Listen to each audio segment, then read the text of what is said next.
بسم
الله الرحمن الرحيم الحمد لله رب العالمين الحمد لله حمدا كثيرا طيبا مباركا فيه الصلاة والسلام على أشرف الأنبياء والمرسلين نبينا محمد وعلى آله وصحبه وسلم تسليما كثيرا. أما بعد السلام عليكم ورحمة الله وبركاته.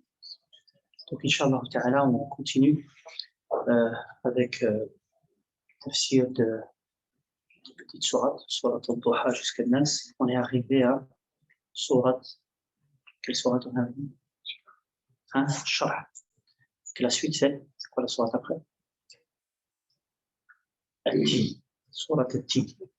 التين والزيتون وطور سينين وهذا البلد الأمين لقد خلقنا الإنسان في أحسن تقويم ثم رددناه أسفل سافلين إلا الذين آمنوا وعملوا الصالحات فلهم أجر غير ممنون فما يكذبك بعد بالدين أليس الله بأحكم الحاكمين. En français, ça donne par le figuier et l'olivier et par le mont Sinin et par cette cité sûre. Nous avons certes créé l'homme dans la forme la plus parfaite. Ensuite, nous l'avons ramené au niveau le plus bas. Sauf ceux qui croient et accomplissent les bonnes œuvres, ceux-là auront une récompense jamais interrompue. Après cela, qu'est-ce qui te fait traiter la rétribution de mensonge? Allah n'est-il pas le plus sage des juges? Cette sourate, il y a des divergences sur le fait est-ce qu'elle est médinoise ou mécoise. Il apparaît qu'elle est mécoise, Allah Ta'ala A'lam. Et donc, avant de parler de la sourate, elle pourrait paraître un peu étonnante. De quoi ça parle en fait, cette sourate? Très bien. Il jure sur le figuier. C'est quoi le figuier? Hein? C'est un fruit, un très bon fruit. Très très bon pour la santé. Les figues. Vous aimez les figues? Vous mangez les figues? Sèche, bien sûr. Non, j'en fais aussi beaucoup fraîche. Masha'Allah. Les figues, c'est un fruit qui est très très très très. Allah il jure par le figuier, par l'olivier, donc par le figuier et l'olivier, ça c'est un. Deux, par le mont Sinin et par cette cité sûre. Donc il jure à 3 reprises sur 2 fruits, sur le mont, un endroit, sur la cité sûre, un endroit aussi qui est une ville. Quel est à votre avis? D'abord, rappelons la question du fait qu'Allah subhanahu wa ta'ala jure, le serment. Pourquoi Allah jure? Qu'est-ce qu'on a dit? Pourquoi Allah jure? Pour attirer l'attention sur quelque chose d'important, quelque chose de bénéfique aussi. Ce qui est le cas ici par rapport au figuier, et à l'olivier, c'est quelque chose de très très bon pour la santé, c'est quelque chose de... Il n'y a pas personne qui va dire que c'est mauvais. Et surtout, ce qui est impressionnant, si même par rapport à l'olivier, par exemple, j'entendais une fois un spécialiste qui disait que l'olivier, rien n'est mis à la poubelle, rien. L'olivier, complètement, il est utilisé. Les feuilles, le tronc, l'olive, les olives, l'huile de l'olive, etc. Vraiment tout. On utilise vraiment tout de l'olivier. Donc Allah, il jure sur ces 2 fruits. Puis après, il jure par 2 endroits. Et pourquoi est-ce qu'il jure à votre avis? Hein? Comment? Pour attirer l'attention. Ok. Pourquoi il a juré? Ça, ce sont les serments. Allah, il a juré par ces 3 choses, 4, même 2 ensemble, et 1, 2, 3. Et puis après, on avait dit, Allah jure par quelque chose. Il y a le moyen par lequel il jure, le waw, ça c'est waw al-qasam en arabe. Puis après, il y a al-muqsamu bihi, ce avec quoi on jure, l'olivier, le figuier, l'olivier, le mont Sinin, la cité sûre. Et puis après, il y a ce pourquoi Allah y jure. Al-muqsamu alayh, c'est pourquoi il jure. Ça vient après. Laqad khalaqna al-insana fi ahsani taqwim. Nous avons certes créé l'homme dans la forme la plus parfaite. Ça, c'est le pourquoi. Et après, on va essayer de trouver le lien. Il y a toujours un lien. Obligatoirement, il y a un lien. Mais faisons d'abord le tour de la sourate. Donc, premièrement, le figuier et l'olivier. Ça veut dire quoi? Je reviendrai, Inch'Allah Ta'ala, à ceux qui sont via Zoom. Et je vous donnerai la parole, Inch'Allah Ta'ala, à la fin, puisqu'on est à la mosquée. Donc, je ne préfère pas que je qu'on donne la parole maintenant. Par le figuier et l'olivier. En réalité, c'est le figuier et l'olivier. Point à la ligne. Allah ne jure pas le figuier et l'olivier. On n'a pas une preuve que ça veut dire autre chose. Certains savants, bien sûr, ils ont dit c'est pas le figuier et l'olivier qui évoluent en lui-même, mais c'est plutôt l'endroit. Le figuier et l'olivier, quel est l'endroit qui est le plus connu où il y a le plus de figues et d'olives? C'est la Palestine, Bilad al-Sham et la Palestine. La Palestine en particulier. Parce qu'après ça, il dit le mont Sinin. Le mont Sinin, c'est le mont de Sinaï. C'est une montagne qui existe en Égypte, dans la région du Sinaï. Qui sait c'est où la région du Sinaï? C'est des endroits historiques qui sont très importants, je veux dire, dans notre histoire. En fait. C'est là-bas que tout s'est passé, en fait, avant. C'est là-bas que ça se passait. C'est pas ici. Il n'y a rien de spécial ici, dans ce monde. C'était les ténèbres. C'était là-bas. C'est pas qu'il y avait des prophètes qui circulaient. Il y a eu de l'histoire. C'est de là-bas que c'est parti. Le mont Sinaï, c'est, si je ne me trompe pas, c'est nord-est, c'est ça, hein?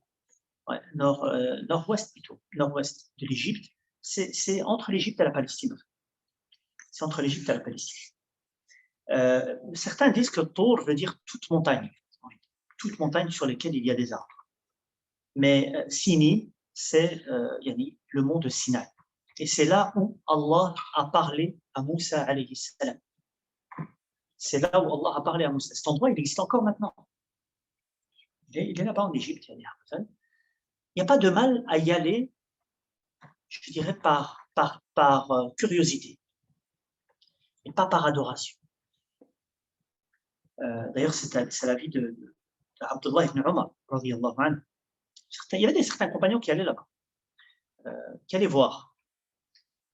Mais, en réalité, on ne peut pas, en islam, voyager à un endroit pour s'y recueillir, pour adorer Allah, pour se rapprocher d'Allah, que la Mecque, Médine et le Masjid al-Aqsa, qui est la mosquée à Jérusalem. C'est les seuls endroits où tu vas là-bas pour adorer Allah. Alors, tu vas me dire, voyage, bien sûr. Voyage pour adorer Allah, si on va rendre visite, à de la famille, par exemple, c'est une adoration. Ça, si tu voyages d'un pays à l'autre pour rendre visite à la famille, pour nouer les liens familiaux, c'est pas une adoration? C'est une adoration. Si tu voyages pour aller aider tes frères, quelque part, c'est une adoration, ça. Mais ce n'est pas en réalité un acte de culte en soi. Okay? Un endroit où tu vas aller pour prier, pour invoquer Allah, pour te rapprocher d'Allah. C'est les seuls endroits où on peut voyager pour aller se rapprocher d'Allah. Mais à la par curiosité, aller voir l'endroit, il paraît que c'est vraiment c'est impressionnant comme endroit. C'est l'endroit où Allah a parlé à Moussa alayhi salam. Et par cette cité sûre, c'est quoi la cité sûre? La Mecque. La Mecque, c'est la cité sûre. Al-Balad al-Amin. Pourquoi elle est sûre? Ça veut dire quoi sûre? Protégée. Tu peux être en sécurité là-bas. Hassan, sécurité. Les savants ils disent ici que quand Allah subhanahu wa ta'ala, il a mentionné à plusieurs reprises dans le Coran que la Mecque est un endroit sûr. Baladan aminan, une terre sûre. Une terre, en fait, où, vous savez, on ne peut même pas porter les armes normalement. Sauf si c'est vraiment par nécessité. On ne peut pas couper un arbre qui pousse naturellement, on ne peut pas le couper. On ne peut pas faire peur à un animal à la Mecque. Et la Mecque, en fait, quand je dis la Mecque, ce n'est pas la mosquée sacrée seulement. Je parle, c'est une région, en fait. C'est une limite qui est, je ne connais pas les kilomètres carrés, mais en tout cas, c'est assez grand quand même. Donc ça, c'est l'intérieur de la Mecque. C'est un endroit où les mécréants ne peuvent pas rentrer. Un non-musulman ne peut pas rentrer. C'est une terre qu'Allah subhanahu wa ta'ala, il a choisie. C'est une terre sacrée.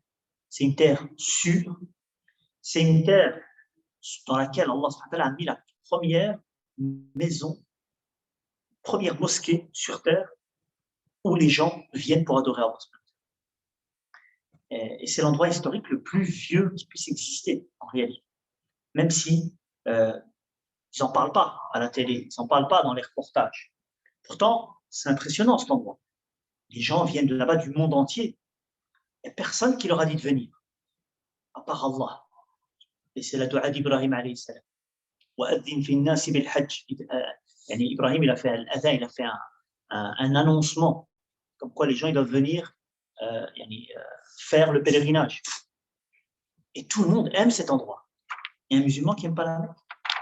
C'est la qibla des musulmans, vivants et morts. Tu vois, quand tu meurs, tu es en direction de la qibla aussi.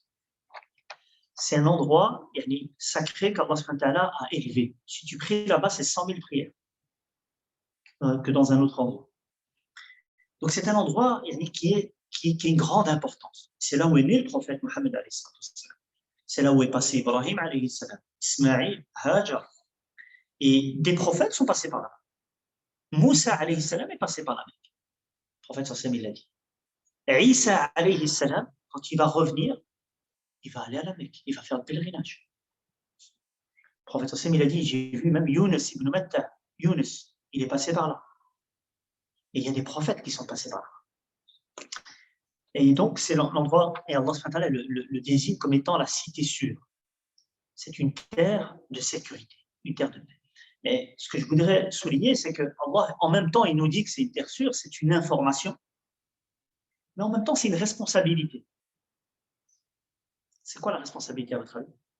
C'est qu'on doit nous-mêmes, genre, c'est pas comme on croit que c'est une terre sûre, alors il y a, comment dire ça, genre on doit en prendre soin. On doit la garder sûre. On doit faire en sorte qu'elle reste sûre.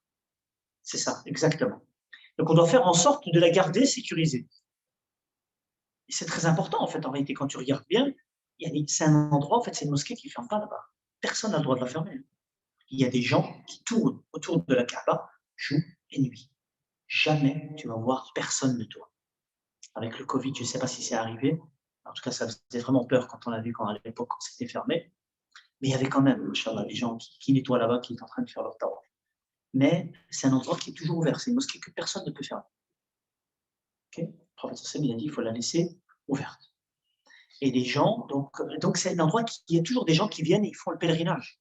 Ils viennent dans le haram, ils font le pèlerinage, ils font le umrah, ou ils font le hajj. Ils ont besoin de sécurité, ils ont besoin de se sentir à l'aise. T'imagines s'il n'y avait pas de sécurité, c'est pas possible d'aller adorer Allah tranquillement. Quand il n'y a pas de sécurité, tu ne sais même pas dormir, tu ne sais même pas manger, tu sais rien faire quand il n'y a pas de sécurité. Donc c'est un endroit c'est une cité sûre. Et Allah subhanahu wa ta'ala a fait que le prophète est né là-bas, il a grandi là-bas, et si ce n'était pas son peuple qui l'a fait sortir, qui l'a poussé à sortir, il ne serait pas sorti de là-bas. Et c'est la terre la plus aimée auprès d'Allah subhanahu wa ta'ala. La plus aimée auprès d'Allah subhanahu wa ta'ala. Et c'est pour ça qu'il lui a donné des spécificités, des particularités qu'aucune autre terre n'a. Donc Allah subhanahu wa ta'ala, il nous jure par ces trois choses. Quel est le lien, à votre avis, maintenant, entre ces trois choses? Le mont Sinaï, c'est là où Allah il a parlé à Moussa. La cité sûre, c'est là où a été envoyé le prophète Mohammed. C'est là qu'il est. Le figuier et l'olivier, c'est qui? Hein? Ibrahim. Isa alayhi salam. Ah. Certains ont dit c'est Isa alayhi salam. Bien sûr, il y a plein de prophètes qui sont passés par la Palestine. Ibrahim alayhi salam, les grands prophètes sont passés par la Palestine. Tous les prophètes de Bani Israël sont passés par la Palestine. Et donc, il y a un lien certainement. Déjà, je dirais a priori, juste le fait de dire que les trois prophètes, ce sont des prophètes des religions qui sont encore là aujourd'hui. Isa alayhi salam, Moussa alayhi salam et Mohammed alayhi salatu wa salam. Aujourd'hui, les chrétiens ils prétendent suivre Isa, les juifs prétendent suivre Moussa alayhi salam, et les musulmans ils suivent Mohammed sallallahu alayhi wa sallam, ils suivent Moussa alayhi salam, ils suivent Isa alayhi salam, ils suivent l'ensemble des prophètes. Ce sont tous des exemples. Allah subhanahu wa ta'ala, quand il a mentionné les 18 prophètes dans le Coran, dans Surat Al-An'am, il y a une page, Allah il a mentionné les 18 prophètes tous ensemble. À la fin, qu'est-ce qu'il a dit? Il a dit Ulaika alladhina hada Allah. C'est cela qu'Allah il a guidé. Fabihudahu muqtadih. Avec leur exemple, prends l'exemple d'eux. Ce sont tous des exemples. Et bien sûr, le prophète Mohammed alayhi salam est le dernier parmi eux et il est le sceau des prophètes. Et donc, ça met en avant le fait que ces prophètes, ils sont tous liés. On ne peut pas les séparer. C'est pour ça que on lance un défi aux juifs et aux chrétiens. On leur dit pourquoi est-ce que vous croyez en Jésus pour les chrétiens? Et pourquoi est-ce que vous croyez en Moussa alayhi salam aux juifs? On va dire oui, il a fait des miracles, il a fait ceci, il a fait cela. Alors on dit le prophète Mohammed alayhi salam, il a fait meilleur qu'eux. Il a fait des miracles aussi. Son miracle, il est encore parmi nous aujourd'hui. C'est quoi son miracle? Le Coran. Donc, pourquoi vous faites la différence entre Moussa alayhi salam, Isa alayhi salam et le prophète Mohammed? Si vous prétendez suivre Isa alayhi salam, vous devez suivre le prophète Mohammed. Si vous prétendez suivre Moussa alayhi salam, vous devez suivre le prophète Mohammed alayhi salam. Le prophète Mohammed alayhi salam, c'est pas quelqu'un qui est sorti de... Il n'a pas sorti un message qui est nouveau. Il a le même message que Moussa alayhi salam, le même message que Isa, le message d'Ibrahim alayhi salam. Tous les prophètes viennent de la même source. Tous les prophètes appellent au même message. Donc Allah subhanahu wa ta'ala nous jure par ces trois éléments, donc les fruits et les deux endroits. Et on a dit que ça nous met en contact avec ces prophètes qui ont été à ces endroits-là. Donc Allah subhanahu wa ta'ala nous jure par ces trois endroits. Il nous jure, on avait dit que c'est des endroits où il y a des prophètes, c'est des endroits bénis aussi, ces endroits-là. C'est des endroits bénis où Allah subhanahu wa ta'ala, les prophètes sont passés, où Allah subhanahu wa ta'ala a révélé la révélation. Mais ce qui nous importe, subhanallah, c'est qu'Allah il jure par tout cela, et après il dit لَقَدْ خَلَقْنَا الْإِنسَانَ فِي أَحْسَنِ تَقْوِيمٍ. Nous avons créé certes l'homme dans la forme la plus parfaite. Allah nous rappelle qu'il a créé l'homme de la manière la plus parfaite. En fait, ça veut dire que l'être humain ne pouvait pas être meilleur que dans la forme dans laquelle il est maintenant. L'être humain, il est parfaitement fait. Ceux qui font de la médecine, ceux qui sont intéressés par le corps humain, il y a de quoi rester impressionné par le corps de l'être humain. Comment est-ce qu'il fonctionne? Comment est-ce qu'il est précis? Qui le fait fonctionner comme ça? Qui fait battre notre cœur? Qui fait qu'on peut voir comme ça? Qu'on peut entendre, qu'on peut sentir, qu'on peut parler, qu'on puisse marcher? C'est une grande ni'ma.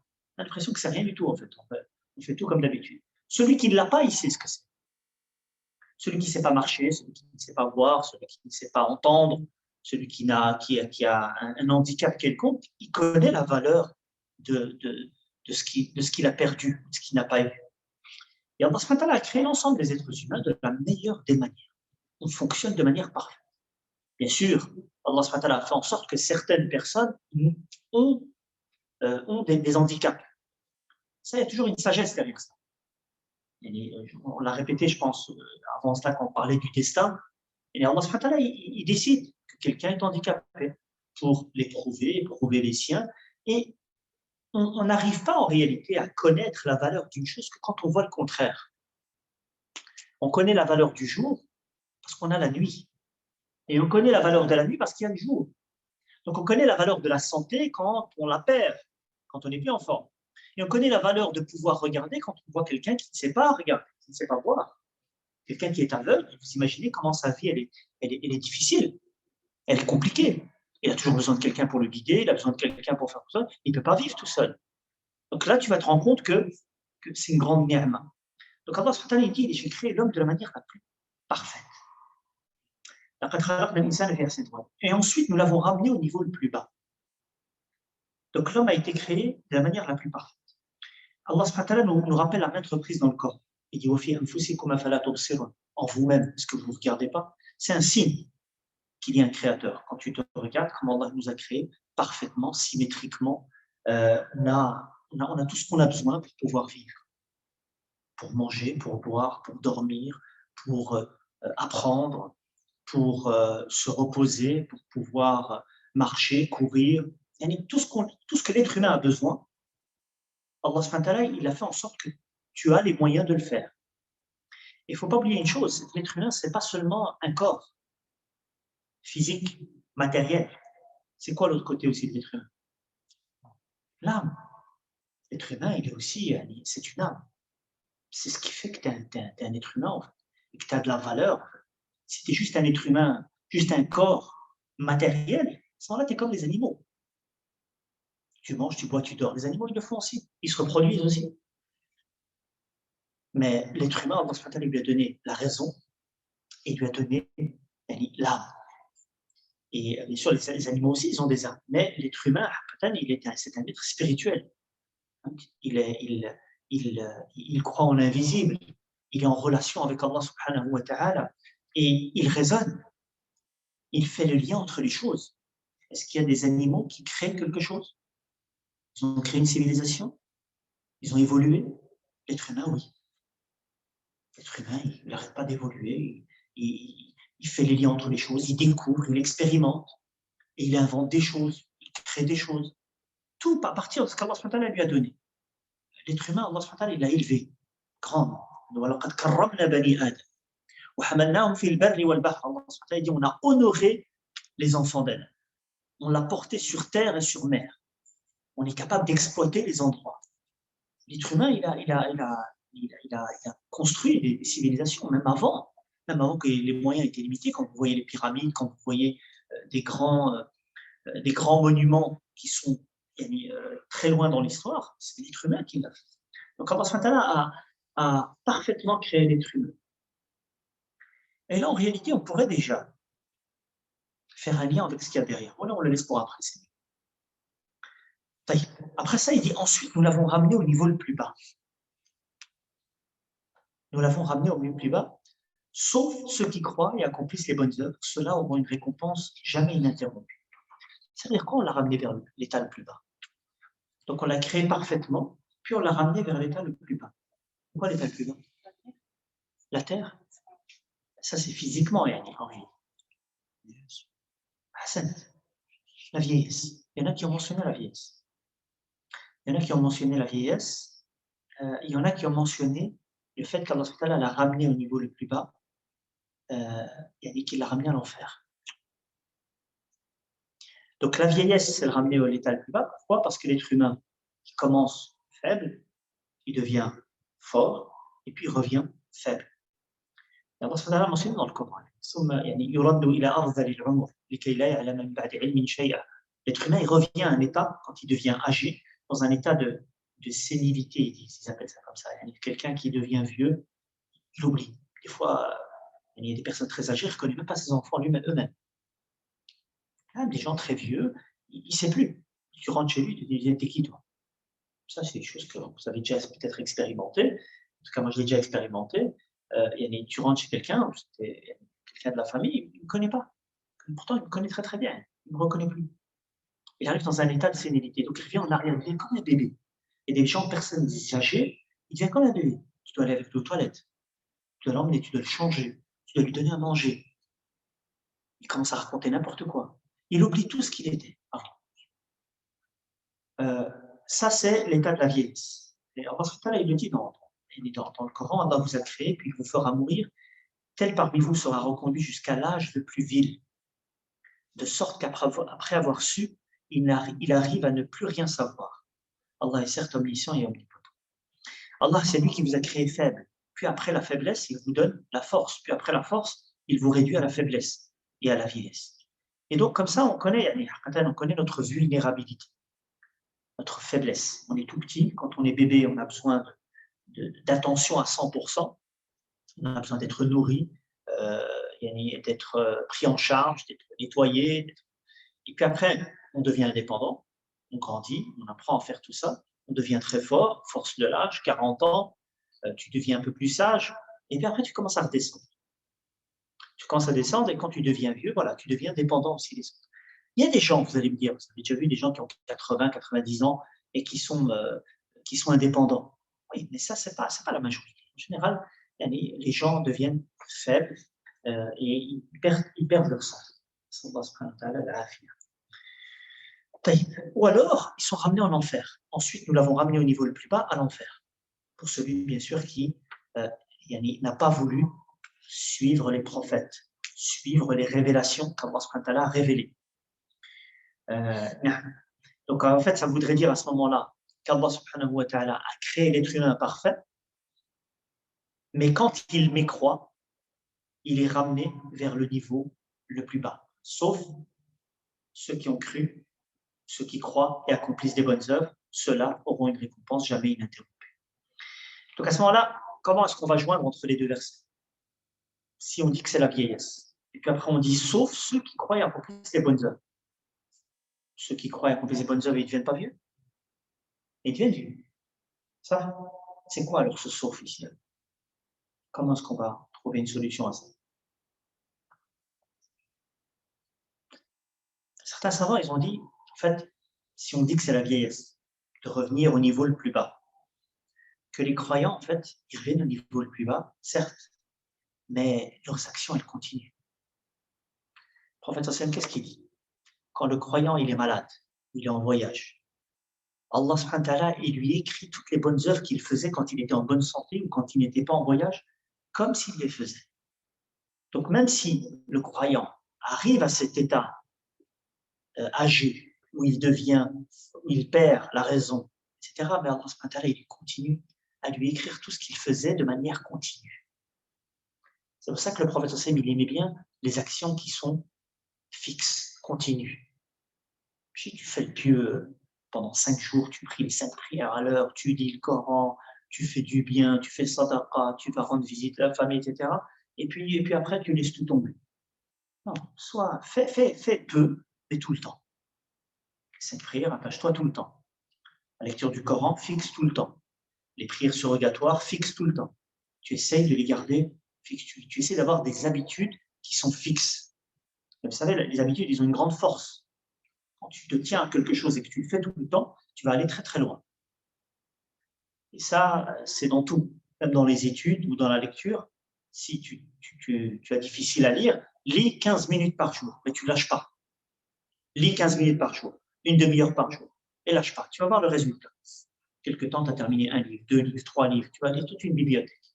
Si tu le fixes, et si un jour tu lis, puis un jour tu ne lis pas, même si un jour tu lis 1 heure, puis après 1 semaine, plus rien du tout. C'est la force d'avoir des habitudes fixes. Ceux qui ont des habitudes fixes arrivent très très loin et qui les gardent et qui ne changent pas son programme. Il peut y avoir des exceptions des fois, okay, mais son programme, il ne le lâche pas. Dès qu'il y a quelque chose qui change, il laisse tout tomber. Non, il ne le lâche pas. Donc ça, ce serait la solution à ce moment-là, si on dit que c'est la vieillesse. Et certains salafs disaient aussi que, subhanallah, ceux qui étudient le Coran, Allah subhanahu wa ta'ala fait en sorte, subhanallah, qu'ils n'oublient pas le Coran. Et ça, c'est quelque chose que j'ai déjà vu de mes propres yeux. Tu peux trouver un vieux, des fois, qui a étudié le Coran par cœur, qui l'utilisait tout le temps. Il arrive à 90 ans, il a tout oublié, mais pas le Coran. Il est là toujours en train de le lire, en train de le répéter. Et des fois aussi, il y a des vieux pieux qui lisaient le Coran aussi, qui évitaient le haram, Allah subhanahu wa ta'ala, ils gardent leur esprit jusqu'à la fin. Ils ne perdent pas l'esprit, ils restent lucides, clairs. Il est étonné des fois comment est-ce qu'ils sont très, très forts, ils sont très éveillés, même s'il est très âgé. Parce qu'Allah subhanahu wa ta'ala lui a gardé ses sens, il les a gardés du haram quand il était jeune et quand il était en âge de force, Allah subhanahu wa ta'ala lui a gardé ses sens quand il est devenu âgé. Donc ça, ce serait à ce moment-là la solution. Sinon, si on dit que c'est ramené à l'enfer, c'est clair. Sauf ceux qui ont cru et accomplissent les bonnes œuvres, ceux-là auront une récompense jamais inattrapée, c'est clair. Donc ceux qui auront mécru, ceux qui auront désobéi, ils vont être ramenés au niveau le plus bas, en enfer. Sauf ceux qui ont cru et accompli les bonnes œuvres, ceux-là auront une récompense jamais ininterrompue. Savants, ils disent par rapport à une récompense jamais ininterrompue, veut dire que leur récompense continue, même durant la vieillesse. Ici, on dit que c'est la vieillesse. À ce moment-là, leur récompense, elle est continue, comme on l'a dit. Le prophète sallam, il a dit que les bonnes actions que tu faisais, Allah subhanahu va te les garder. C'est une clémence, c'est une grâce d'Allah subhanahu wa ta'ala qui fait que si tu étais assidu à quelque chose et que tu le faisais tout le temps, eh bien, quand tu ne peux pas le faire, que tu es malade, que tu es en voyage, que tu es en âge avancé, eh bien, il continue à toi. Sinon, si on dit que c'est le paradis, à ce moment-là, c'est la récompense du paradis qui ne s'interrompt pas. La récompense du paradis, Allah subhanahu wa ta'ala, il l'a décrit comme étant, elle est ininterrompue, elle ne s'arrête pas. Sa nourriture, elle est toujours là. Les plaisirs au paradis, ils sont toujours là. Ils ne s'arrêtent pas.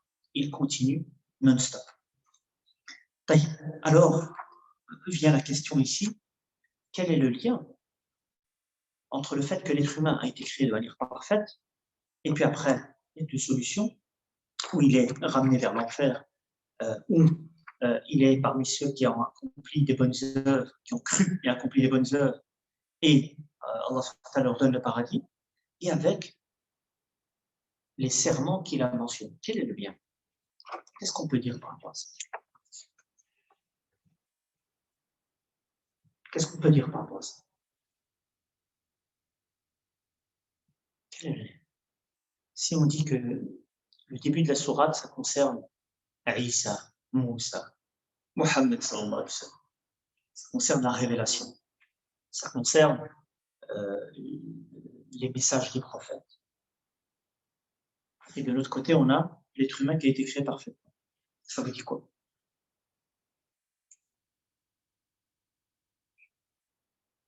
Dire que les prophètes sont parfaits. C'est bon.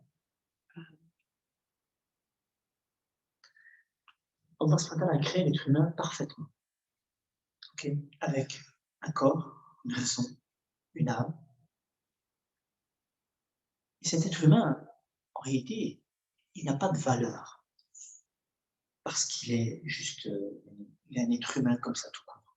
Sa valeur, elle est dans la foi, les bonnes œuvres, dans le fait de suivre la révélation. L'être humain, en fait, si on pourrait, subhanallah, quelqu'un qui est totalement désobéissant, qui fait tout le haram, il le fait, tout le kufr, il le fait. Est-ce qu'il est élevé ou il est bas? Il est bas, réellement il est bas. Allah, il est très très bas. Physiquement et spirituellement. Je rappelle la parole de Hassan al-Basri qui disait ne soyez pas impressionnés par un mécréant qui est totalement désobéissant, qui renie Allah subhanahu wa ta'ala, qui fait tout ce qui est haram, et tu le vois sur sa grosse monture, tout fier, tout fort, tout puissant. Hassan al-Basri, il disait l'humiliation, elle est accrochée à eux. Il est faible. Il est très très faible. Il est vide. Même s'il apparaît très très fort. Même s'il a toutes les richesses du monde, il est vide. C'est une coquille vide. Il n'y a pas de sens à sa vie. Sa vie, elle se résume à sa richesse, à sa puissance. Il y a des sens, il y a des objectifs qui sont mondains. Il y a celui qui croit en Allah, celui qui suit les prophètes, c'est celui-là qu'Allah il élève. C'est celui-là qui est vraiment un être humain qu'Allah a honoré, qui a de la valeur. Donc l'être humain n'est pas seulement de la chair, un corps qui boit, qui mange et qui est juste là pour assouvir ses besoins et assouvir ses désirs. Non, il est là pour un objectif. Il est là pour une mission qui est celle d'adorer Allah subhanahu wa ta'ala et de suivre. Et adorer Allah subhanahu wa ta'ala, c'est quoi? On ne peut pas adorer Allah subhanahu wa ta'ala sans suivre les prophètes. C'est pour ça que n'importe quelle bonne action, elle a deux conditions. C'est quoi les deux conditions de la bonne action? L'intention, la sincérité et et le fait que cette action soit légiférée, ça doit être une action qui doit être, où le prophète sallallahu alayhi wa sallam, il l'a faite, nous l'a enseigné. Une bonne intention ne suffit pas. Tu peux avoir une bonne intention et faire des grosses bêtises. Tu essaies de te rapprocher d'Allah, mais tu fais des bid'ah, tu fais des innovations. Tu ne suis pas. Et ce que le prophète sallallahu alayhi wa sallam, par rapport à ce, sahih, Hassan, c'est vrai, c'est un hadith que j'ai plus utilisé sur le fait d'ordonner le bien et d'interdire le mal, mais ça peut être utilisé aussi en réalité dans la bonne intention. Vous connaissez l'histoire du bateau? Safina, hadith Safina. C'est des gens qui sont dans un bateau, il y en a qui sont en dessous, il y en a qui sont en haut. Ok? Et donc, ceux qui sont en haut dans le bateau, ils ont accès à l'eau? Ceux qui sont en haut, ils ont accès à l'eau. Ils peuvent prendre de l'eau directement. Okay. Ceux qui sont en dessous, non. Qu'est-ce qu'ils doivent faire pour aller chercher de l'eau? Ils doivent monter. Et alors, ceux qui sont en bas, ils se sont dit, d'ailleurs, ma bonne intention, ils se sont dit, pour arrêter de déranger les autres, chaque fois on passe par eux pour aller chercher de l'eau, on va faire un trou dans le bateau, on va prendre de l'eau. C'est une bonne intention, ça. Mais s'il fait un trou, qu'est-ce qui se passe? Tout le monde coule. Tout le monde coule. Et subhanallah, il y avait aussi le hadith d'Ibn Mas'ud. Une fois, il est rentré à la mosquée du prophète sallallahu alayhi wa sallam, et il a vu des gens autour de quelqu'un. Il est en train de leur donner des pierres. Il leur dit, voilà, toi tu dis 100 fois la ilaha illallah, toi tu dis 100 fois subhanallah, et toi tu dis 50 fois. Et il faisait du dhikr comme ça. Abdullah ibn Mas'ud, il est rentré. Il est devenu fou. C'est quoi ça qu'on fait? C'est quoi ça? Il a dit les ustensiles du prophète sallallahu alayhi wa sallam. La maison du prophète sallallahu alayhi wa sallam, elle est encore là. Il y a encore ces affaires qui sont encore là. Vous êtes déjà en train de changer la religion. Et qu'est-ce qu'il a dit là? Il a dit une phrase qui nous concerne. Il a dit combien de gens ils veulent faire le bien, mais ils n'atteignent pas ce bien. Ils sont à côté de la plaque. Donc c'est pour ça que la bonne action, elle doit avoir ces deux conditions. Tu ne suis pas n'importe qui, tu ne suis pas n'importe quoi. Quand on parle de l'adoration, quand on parle de l'islam, comment est-ce qu'on va adorer Allah, comment on va prier, comment on va faire nos ablutions, comment on va jeûner, comment est-ce qu'on va se rappeler d'Allah, on ne suit pas du prophète alayhi salatu wassalam. Donc, c'est ça le gros message en fait, de la sourate. Ça, le gros message de la sourate, c'est qu'en tant qu'être humain, on a un objectif, on a une mission. On n'est pas là pour rien. On n'est pas là, on doit avoir quelque chose d'élevé qui nous élève. Et l'être humain n'est un être humain en réalité que par son âme, par ses valeurs, par ce qu'il porte comme message. C'est ça qui est en réalité beau dans l'être humain. C'est ça qui le rend parfait. Quand il est sensible à des choses, à des valeurs. Hein, quand tu vois quelqu'un qui aide les autres, quand tu vois quelqu'un qui dit des bonnes paroles, quand tu vois quelqu'un qui a des valeurs puissantes, qu'il a un objectif dans sa vie, autre que matériel. Ça c'est quelqu'un de qui est respectable, qui est un exemple en réalité. Donc l'être humain, il a de la valeur que par rapport à ça. Sinon, s'il est animalier, il ne te laisse pas impressionner. C'est ça qu'Allah dit dans le Coran, il dit non, mais le prophète, il ne t'impressionne pas par la beauté de cette vie qu'Allah il a donnée à certains qui ne croient pas. Sois pas impressionné. Sois pas impressionné du tout. Sois fier de ce que tu as. Après ça, Allah dit après cela, donc après qu'il ait mentionné les prophètes, les révélations, les endroits où il y a eu la révélation, qu'est-ce qui te fait traiter la rétribution de mensonge? Et qu'Allah, bien sûr, il a mentionné l'être humain qu'il a créé parfait. Après cela, qu'est-ce qui te fait traiter la rétribution de mensonge? Là, Allah, il nous parle déjà de l'au-delà. Allah n'est-il pas le plus sage des juges? En fait, il y a un lien entre tout ça. C'est qu'après cela, après qu'Allah il a créé l'être humain parfaitement, est-ce qu'Allah il a créé pour rien?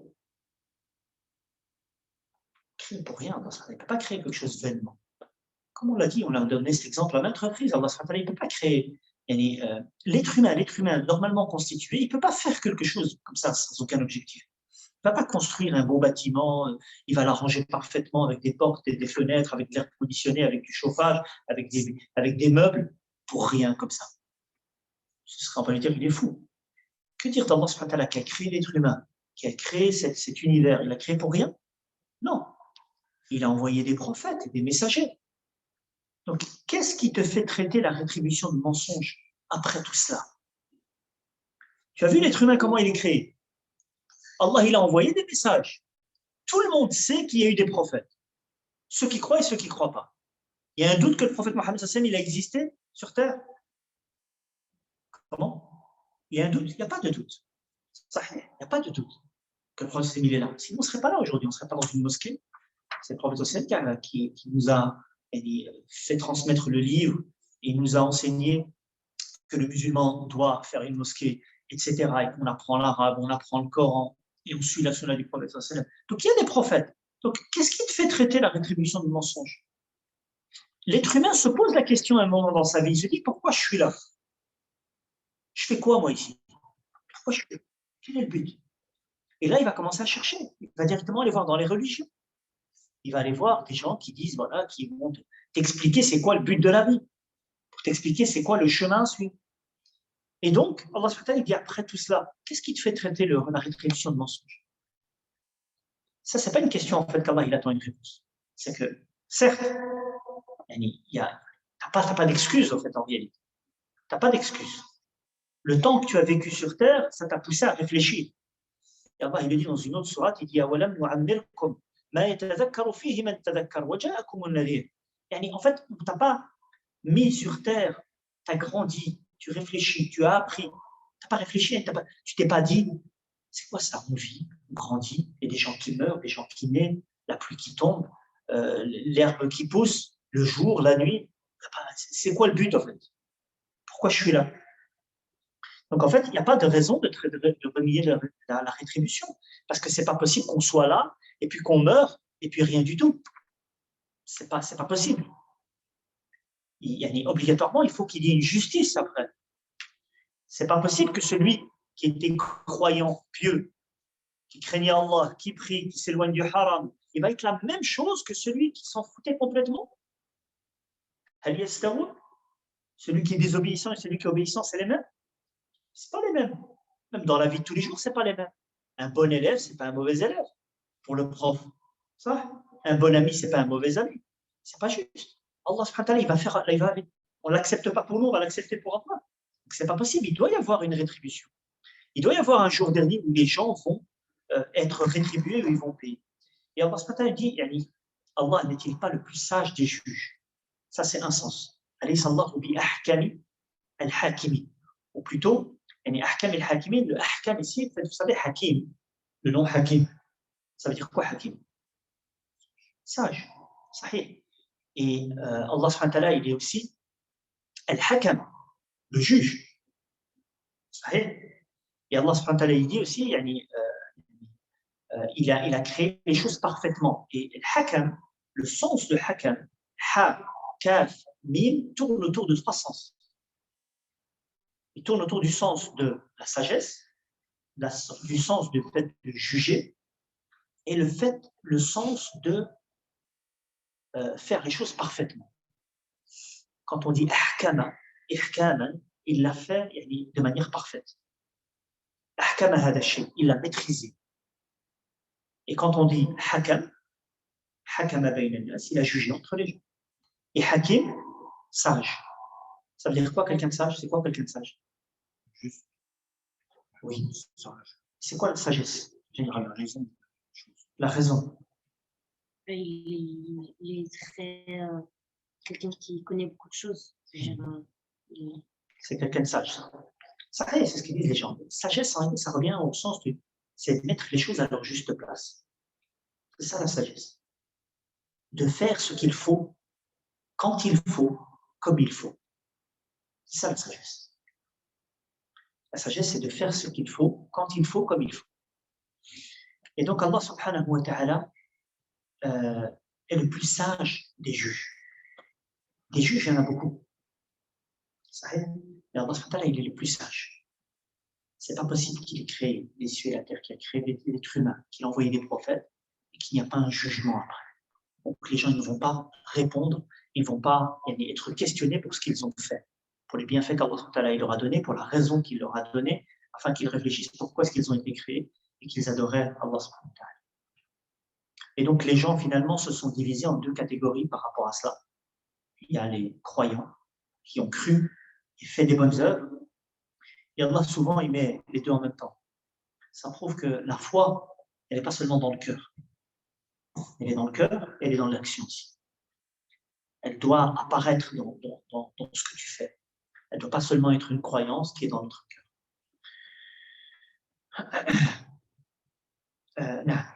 Et pour terminer, certains compagnons, quand ils lisaient cette sourate, le prophète sallallahu alayhi wa sallam lisait cette sourate souvent. Cette sourate, c'est une sunna d'ailleurs de le lire durant la prière de l'Isha en particulier, par exemple, de temps en temps de la lire durant la prière de l'Isha, cette sourate. Et certains compagnons, après avoir lu Sallallahu bi ahkamil hakimin, ils disaient Bala, certes. Parce qu'Allah il dit, certes, Allah n'est-il pas le plus sage des juges? Qu'est-ce qu'on dit?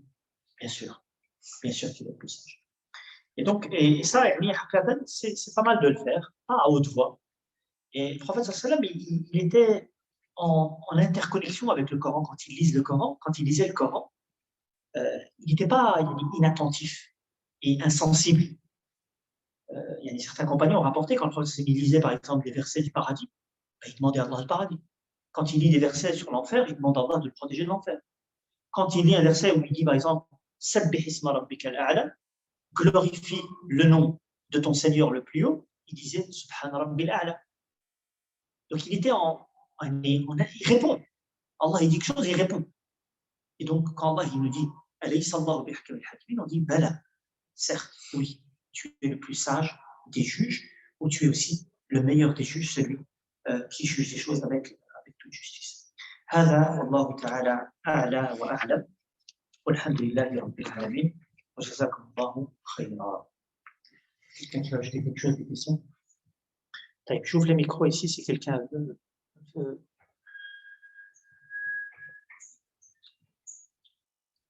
allumer son micro. Bismillah.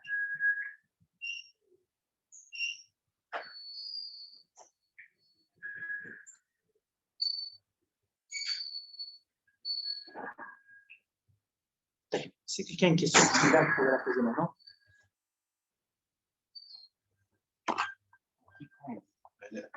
Voilà.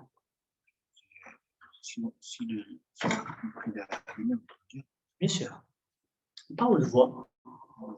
Allez, entre-toi là. Voilà. Il y a aussi un autre verset, par exemple, dans Sourate Mutaffifin, je pense. Quand Allah dit à la fin de Sourate Mutaffifin, qu'est-ce qu'il dit? كانوا من الذين نفقوا على الأرائك ينظرون هل ثوب الكفار ما كانوا يفعلون. Est-ce que les mécréants ont été rétribués de quoi, sur ce qu'ils faisaient? Là aussi, tu peux dire Na'am. Na'am. Ils ont été rétribués. Et ils vont être rétribués. Na'am. Il y a aussi un autre sens ici intéressant, c'est que Allah subhanahu wa ta'ala, il est juste. Parce qu'on pourrait se dire, en fait, l'enfer éternel, il va brûler. Jamais il va sortir de là. La yadouquna fiha al-maut. Illa al-mautata al-ula. Ils ne vont jamais goûter la mort. Est-ce que ce châtiment est juste? Bien sûr, pas de doute là-dessus. Ce châtiment, il est tout à fait juste. Les bienfaits qu'Allah subhanahu wa ta'ala a donnés à l'être humain, ils sont innumérables.